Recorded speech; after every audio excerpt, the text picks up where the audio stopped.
A former Air Force One pilot, an author, and a businessman, Ralph Albertazzie held many titles, but for Ray Cupp, he was just a true friend. We just talked about where he'd been and where he'd flown and who he had flown, and just the good times we had flying. Albertazzie died at his Falling Waters home after complications with diabetes. He was 88 years old. Cupp grew up with Albertazzie, both going to the Morgantown High School and then West Virginia University. Even after 70 years, Albertazzie was still his best friend.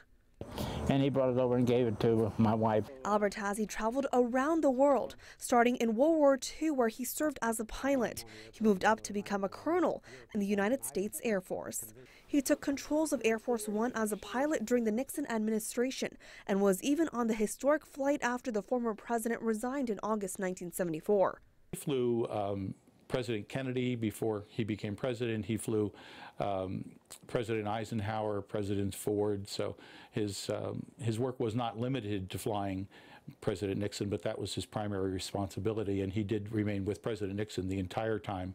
Not only did Albertazzie fly around the globe, but he also made an impact locally. He ran for governor of West Virginia, was a Secretary of Commerce, and even started up a television station in Martinsburg. He seemed to live life to its fullest.